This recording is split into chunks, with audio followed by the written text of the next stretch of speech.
यतो अनंतशक्ते अनंता सजीवा यतो निर्गुणाद् प्रमेया गुणास्ति यतो भाति सर्वं त्रिधा भेदभिन्नं सदा तं गणेशं नमामो भजामः सदा तं गणेशं नमामो भजामः। ब्रह्मानन्दं परमसुखदं केवलं ज्ञानमूर्तिं द्वन्द्वातीतं गगनसदृशं तत्त्वमस्यादिलक्ष्यम् एकं नित्यं विमलमचलं सर्वधी साक्षिभूतं भावातीतं त्रिगुणरहितं श्रीसद्गुरुं तं नमामि श्रीसद्गुरुं तं नमामि श्रीसद्गुरुं तं नमामि। ॐ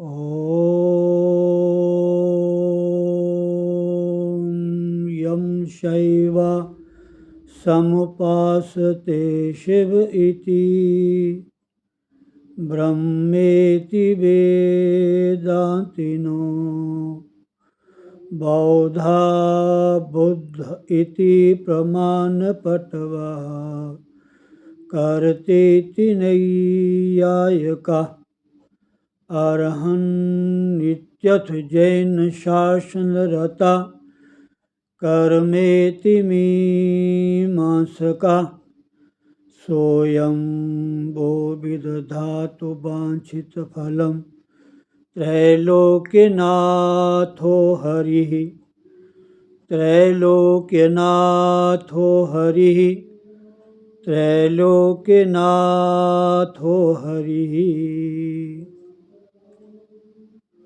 वासुदेवसुतं देवं कंसचानूरमर्दनं देवकी परमानंदम कृष्णं वंदे जगद्गुरुं श्री कृष्णं वंदे जगद्गुरुं श्री कृष्णं वंदे जगद्गुरुं। बहुत ही श्री गुरुदेव भगवान की अपार कृपा, उस परमपिता परमात्मा का आशीर्वाद जो कि बहुत समय के बाद हमें पुनः फिर श्री परमहंस संत आश्रम अमलोह रोड खन्ना गौंस की खुई में बैठ कर के श्री गुरुदेव भगवान की छत्र छाया में, उनकी सन्निधि में, उनकी कृपा दृष्टि के अंतर्गत कुछ बोलने का अवसर मिला है, सौभाग्य प्राप्त हुआ है। अपनी वाणी को सार्थक करने के लिए शब्द रूपी जो पुष्प हैं गुरुदेव के चरणों में अर्पित करता हूँ मैं, और परमपिता परमात्मा जो कि सबके हृदय में विराजमान हैं ईश्वर के रूप में, उनको भी मैं बार बार नमन करता हूँ कि वो हम सब के ऊपर ऐसी कृपा बनाए रखें और ऐसे हमें कोशिश हो कि नित्य प्रति थोड़ा थोड़ा सत्संग हमें श्रवण करने का और कराने का सौभाग्य मिलता रहे। यही भगवान से और गुरुदेव से हमारी कारबद्ध प्रार्थना है। तो आइए थोड़ा सा अपने मन को, अपनी बुद्धि को, अपने चित्त को प्रभु चरणों में लगाएं और जितना समय मेरे गुरुदेव, मेरे भगवान हमें देंगे उतना समय हम इस सत्संग का लाभ उठाएंगे। सबसे पहले हरि नाम संकीर्तन से अपने मन को उनके चरणों में लगाएं, ताकि हम इस सुनी हुई बात को, जो सत्संग के माध्यम से हमें प्राप्त हो रही है, इसका हम लाभ लें। तो चलें, ध्यान दें, सब ध्यान से सुने, अपने इष्ट देव का, अपने गुरुदेव का ध्यान करें। ठीक है जी। जय श्री राम।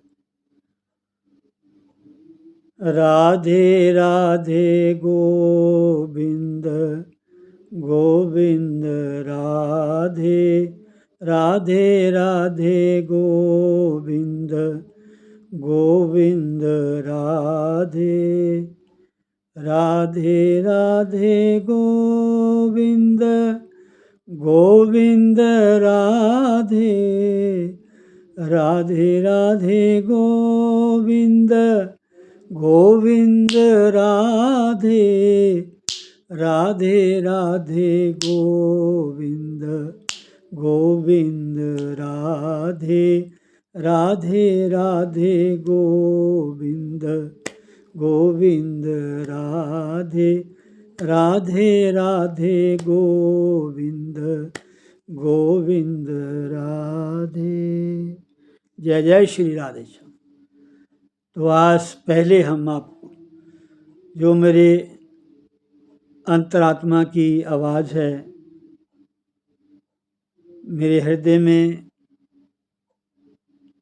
ये भाव उत्पन्न हुए कि हमें नित्य श्रीमद् भागवत गीता अध्याय 12वां और श्रीमद् भागवत गीता अध्याय 13वां और श्रीमद् भागवत गीता अध्याय 14वां, इसका नित्य हमें स्वाध्याय और पाठ नित्य करना चाहिए। बहुत सुंदर अध्याय हैं। 12वां अध्याय भक्ति योगो नाम द्वादशोध्याय। तो ये अध्याय आपके समक्ष में रख रहा हूँ, आप ध्यान से श्रवण करें। विभक्ति योगो नाम, विभक्ति योगो नाम द्वादशो अध्याय। तो हम पहले महात्म श्रवण करें, 12वें अध्याय का महात्म क्या है। उसके बाद फिर आपको अध्याय भी संक्षेप में केवल हिंदी में ही श्रवण कराएंगे। ठीक है जी। अगर आप संस्कृत पढ़ना जानते हो सुविधा अनुसार तो संस्कृत का पाठ कर सकते हो, नहीं तो हिंदी में ही पाठ करो। और गीता भी आपने गोरखपुर प्रेस की लेनी है, गोरखपुर प्रेस की गीता लेनी है। उसी में जो हिंदी गीता अध्याय 12वें का महात्म है, इसमें दिया हुआ आपने श्रवण करना है, आपने पढ़ना है, पाठ करना है। और गीता अध्याय का हिंदी में ही आपने पाठ करना है, ताकि आपको एक एक शब्द का आपको जानकारी हो। तो आप ध्यान दीजिए, आज हम 12वें अध्याय का महात्म श्रवण करेंगे। तो फिर आप बताना कि आपको कैसा लगा। ठीक है। और प्लीज़ मैं हाथ जोड़ के बेनती करता हूँ कि सब भक्तों से निवेदन है, गीता का ध्यान रोज़ करो। वैसे तो गीता के एक अक्षर 18 अध्याय पठनीय है, श्रवणीय है, वंदनीय है, लेकिन फिर भी ये जो 12वां अध्याय है, 13वां अध्याय है, 14वां अध्याय है, इनका तो कहना क्या है। तो पहले आप 12वां अध्याय पढ़ें, भक्ति योगो नाम द्वादशोध्याय। ठीक है जी। आप हिंदी में पढ़ लेना, आपको पता लग जाएगा। ठीक है जी। हो सकता है मेरे पढ़ने में सुनाने में थोड़ी सी कोई कमी या गलती रह जाए, प्लीज़ मन में ना लाना, लेकिन आप पढ़ें ज़रूर। आज से मेरे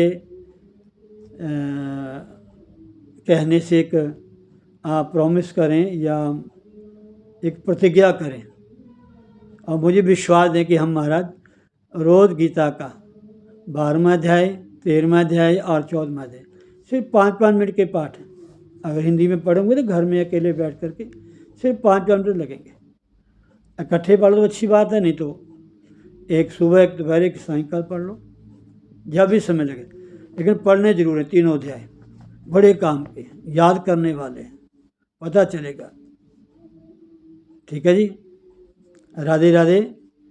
ओम ओम ओम। श्री मद्भागवत गीता के 12वें अध्याय का महात्म्य। श्री महादेव जी कहते हैं कि हे पार्वती, इतनी सुंदर कथा है हमारे पुराणों में महाराज।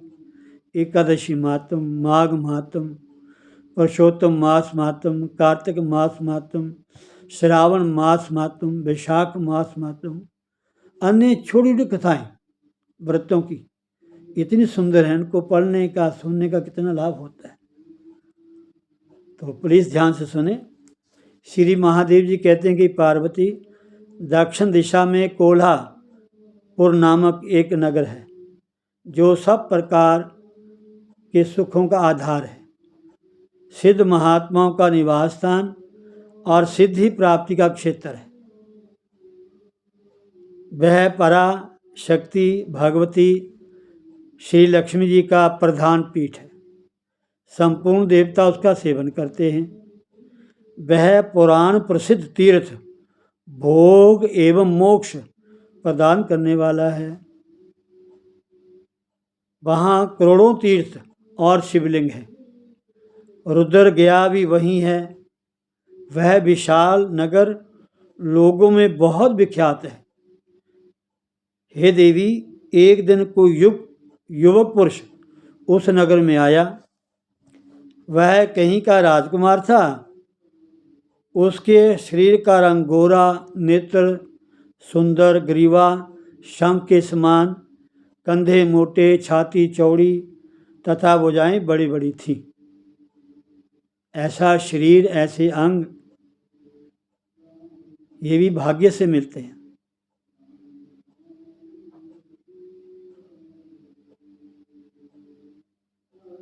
छाती चौड़ी तथा भुजाएं बड़ी बड़ी थीं।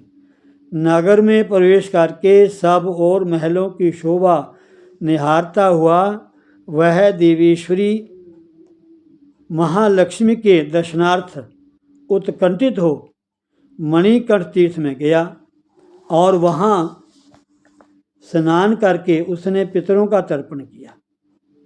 फिर महामाया महालक्ष्मी जी को प्रणाम करके भक्तिपूर्वक स्तवन करना आरंभ किया। तो राजकुमार बोला, जिसके हृदय में असीम दया भरी हुई है, जो समस्त कामनाओं को देती तथा अपने कटाक्ष मात्र से सारे जगत की सृष्टि, पालन और संहार करती हैं, उस जगन माता लक्ष्मी की जय हो।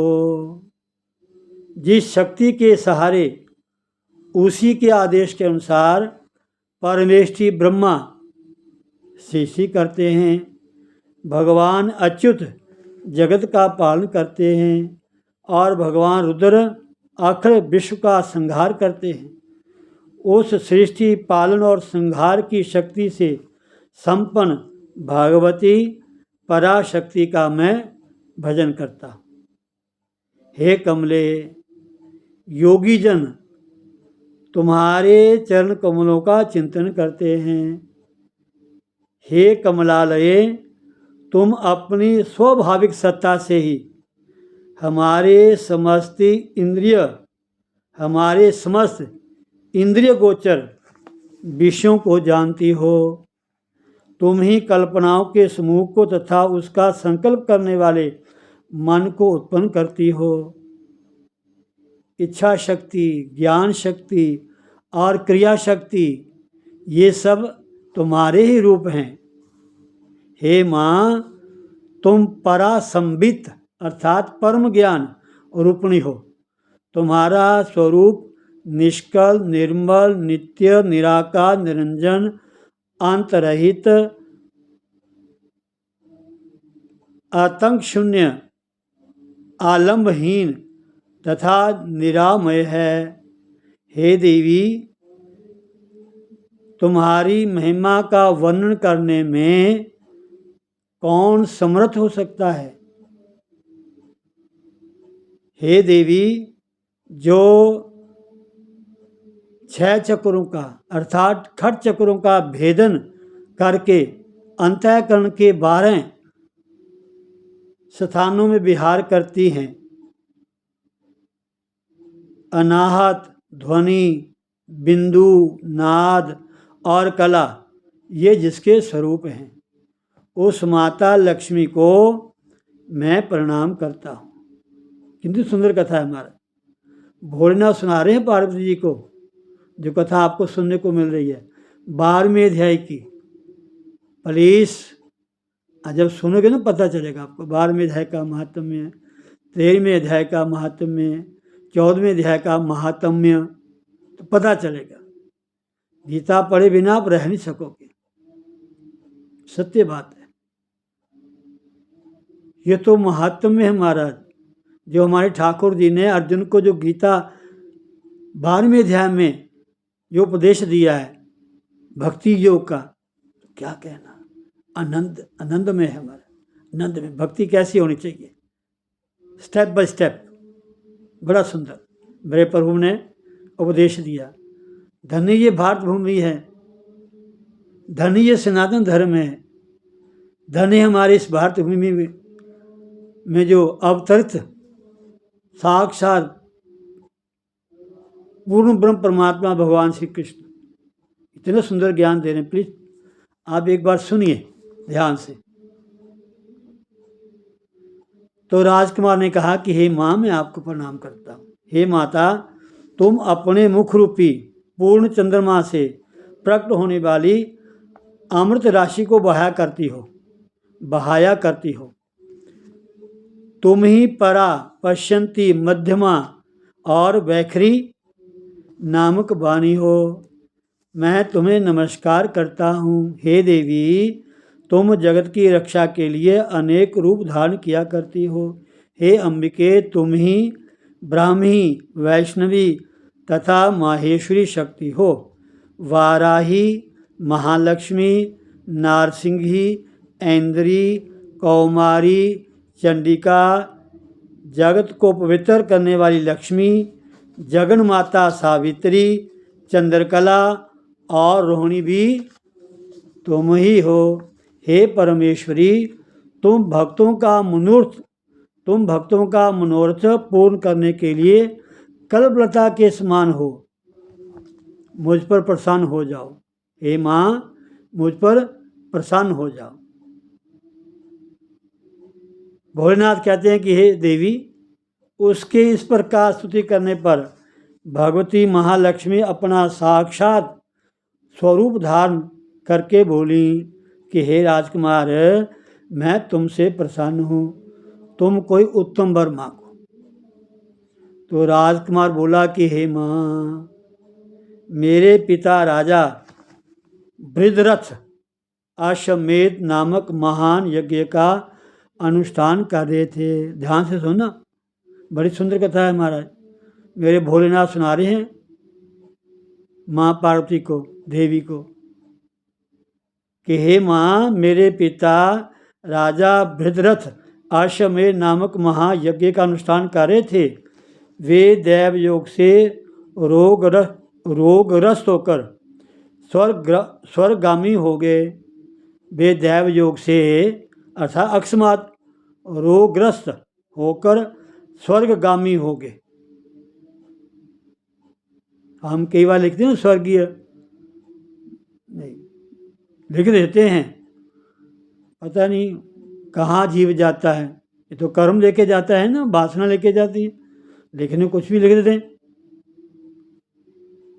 ये तो अंतमता सुगता, अंत समय जहाँ ध्यान जाएगा वहीं जाना पड़ेगा, ठीक है ना।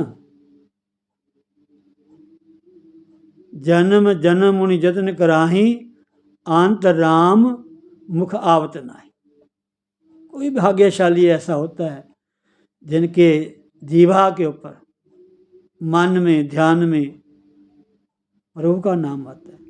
इसलिए पूरा जीवन जरूरी आपने बैठना है, घर बार छोड़ना है, काम छोड़ना है, आंखें मीट के, ना ना ना, चलते फिरते उठते बैठते सोते जाके भगवान को स्मरण करना है, याद रखना है, बस उनको भूलना नहीं है। समझे नहीं? तो कहते हैं देव योग से रोगग्रस्त होकर स्वर्गामी हो गए। इसी बीच में यूप में बंधे हुए मेरे यज्ञ संबंधी घोड़े को, जो समूची पृथ्वी की परिक्रमा करके लौट आया था, किसी ने रात्रि में बंधन काटकर कहीं अन्यत्र पहुंचा दिया। उसकी खोज में मैंने बहुत कुछ लोगों को भेजा था। उसकी खोज में मैंने बहुत कुछ लोगों को भेजा था, किंतु वे कहीं भी उसका पता ना पाकर जब खाली हाथ लौट आए, तब मैं सब ऋत्विजों से आज्ञा लेकर तुम्हारी शरण में आया हूँ। हे देवी, यदि तुम मुझ पर प्रसन्न हो तो मेरे यज्ञ का घोड़ा मुझे मिल जाए, जिससे यज्ञ पूर्ण हो सके। तभी मैं अपने पिता महाराज का ऋण उतार सकूंगा। हे शरणागतों पर दया करने वाली, हे जगजननी लक्ष्मी, हे माँ, जिससे मेरा यज्ञ पूर्ण हो, वे ही उपाय करो। पुत्र का कर्तव्य क्या है कि पिता के ऋण से उऋण हो। पितृ ऋण, ऋषि ऋण, देव ऋण। समझे नहीं? हमारी जो सनातन संस्कृति है महाराज, इसको पढ़ेंगे सुनेंगे। हमारे भारत के विद्वान जो संत महापुरुष हैं, ऋषि मुनि हैं, गुरुजन हैं, जब उनकी संगति करोगे, उनके मुखारविंद से इन कथाओं को सुनोगे, इन सत शास्त्रों का अध्ययन करोगे, तो पता चलेगा। ठीक है ना? आगे सुनिए। तो मेरे भोलेनाथ कहते हैं कि हे देवी, भगवती लक्ष्मी ने कहा, किससे? राजकुमार से। हे राजकुमार, मेरे मंदिर के दरवाजे पर एक ब्राह्मण रहते हैं, जो लोगों में सिद्ध समाधि के नाम से विख्यात हैं। वे मेरी आज्ञा से तुम्हारा सब काम पूरा कर देंगे। भोलेनाथ कहते हैं कि हे देवी, महालक्ष्मी के इस प्रकार कहने पर राजकुमार उस स्थान पर आए जहाँ सिद्ध समाधि रहते थे। उनके चरणों में प्रणाम करके राजकुमार चुपचाप हाथ जोड़कर खड़े हो गए। तब ब्राह्मण ने कहा, तुम्हें माता जी ने जहाँ भेजा है, अच्छा देखो, अब मैं तुम्हारा सारा विश्व कार्य सिद्ध करता हूँ। सिद्ध ब्राह्मण ने कहा, सिद्ध समाधि ब्राह्मण। यूं कहकर मंत्र वेता ब्राह्मण ने सब देवताओं को वहीं खींचा। आहा, मंत्राधीन देवता होते हैं, मंत्र से ही देवताओं को आह्वान किया जाता है, लेकिन उसकी विधि होनी चाहिए, शुचिता होनी चाहिए, पवित्रता होनी चाहिए, विधान होना चाहिए।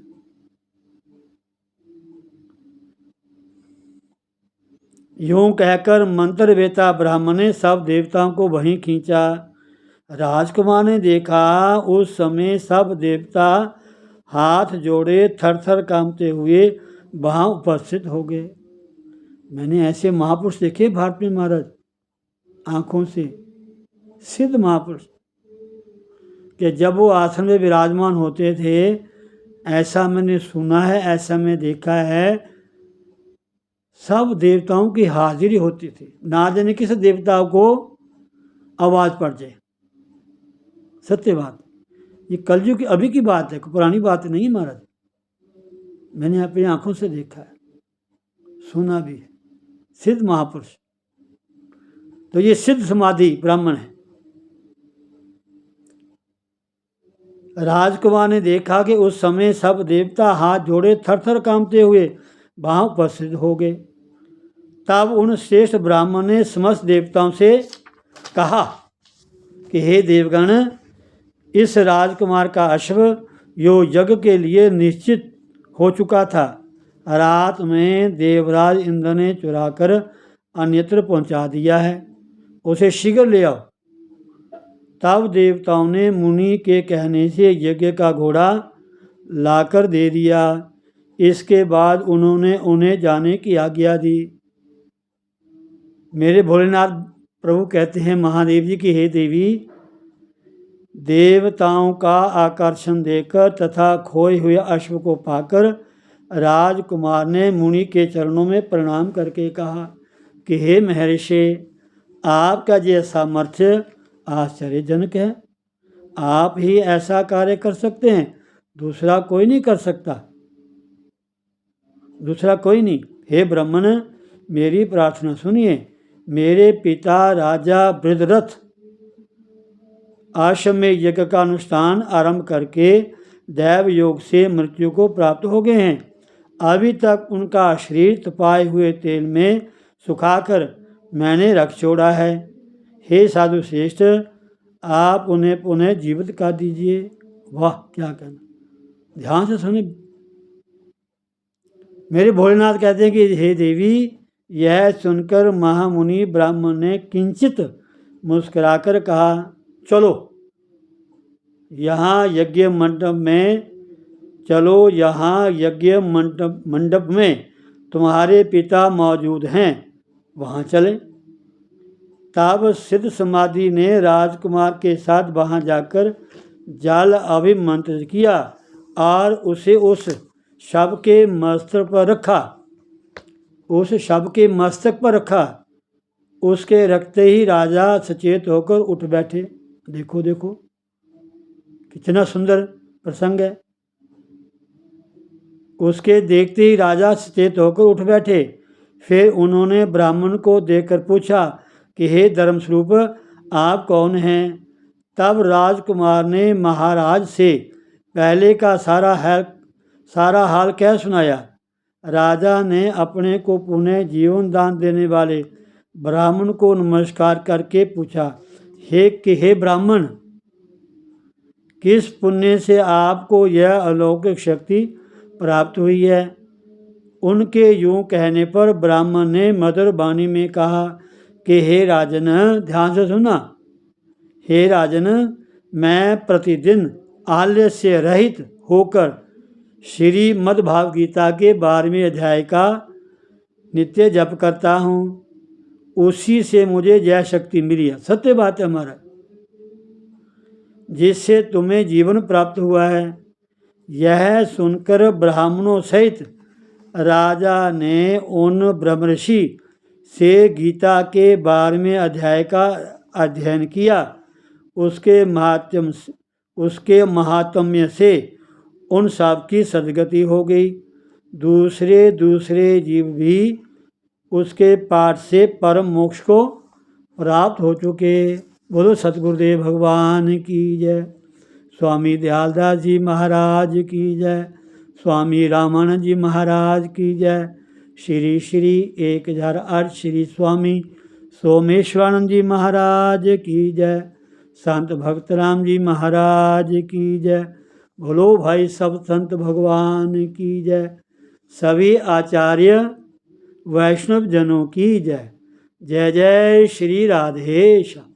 ये 12वें अध्याय के महात्म्य की कथा जो आप सुन रहे हैं, ये हमारे भगवान शंकर जी ने, भगवान शिव जी ने, आशुतोष भोलेनाथ जी ने जगत जननी जगदीश्वरी जगदम्बा पार्वती को एक कथा सुनाई, जो आपको सुनने को मिलेगी।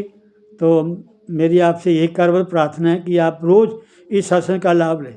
कोशिश होगी कि मैं रोज़ थोड़ा सा आपको सत्संग सुनाऊं मैं, ताकि आपका मन लगे भगवान की भक्ति में, कि हमें रोज़ गीता, इधर उधर भागने की कोई ज़रूरत नहीं है। हमारे शास्त्रों में, हमारे सनातन धर्म में, हमारे का मतलब कोई पर्सनल नहीं है, हमारे में भारत की जो वेदोक्त हमारी संस्कृति है, उन शास्त्रों में, उन अवतारों के मुखारविंद से, उन पुराणों में, वेदों में, उपनिषदों में, हमारे गुरुजनों के मुखारविंद से इतनी सुंदर वाणी सुनने को हम मिलेगी। बस सुनने वाला होना चाहिए, सुनने का इतना महत्व है। तो बहुत बहुत शुभकामनाएं, आशीर्वाद। 1 मिनट के लिए सत्संग, उसके बाद जय श्री राधे। राधे राधे गोविंद गोविंद राधे राधे राधे गोविंद गोविंद राधे राधे राधे गोविंद गोविंद राधे राधे राधे गोविंद गोविंद राधे राधे राधे गोविंद गोविंद राधे राधे राधे गोविंद गोविंद राधे। श्री कृष्ण गोविंद हरे मुरारे हे नाथ नारायण वासुदेव गोविंद मेरी यही प्रार्थना है, भूलू ना मैं प्रभु नाम तिहारा, निष्काम हो के दिन रात गाऊं गोविंद दामोदर माधवेति। हे कृष्ण हे जादव हे सखेति, हे कृष्ण हे जादव हे सखेति। हरे राम राम राम हरे हरे, हरे कृष्ण कृष्ण कृष्ण हरे हरे, हरे राम राम राम हरे हरे, हरे कृष्ण कृष्ण कृष्ण हरे हरे। बोलो सद्गुरुदेव भगवान की जय। जय श्री राधेश्याम। सर्वे भवन्तु सुखिनः, सर्वे सन्तु निरामया, सर्वे भद्राणि पश्यन्तु मा कश्चित् दुःखभाग् भवेत्। ॐ पूर्णमदः पूर्णमिदं पूर्णात् पूर्णमुदच्यते, पूर्णस्य पूर्णमादाय पूर्णमेवावशिष्यते। ॐ शान्तिः शान्तिः शान्तिः। ओम।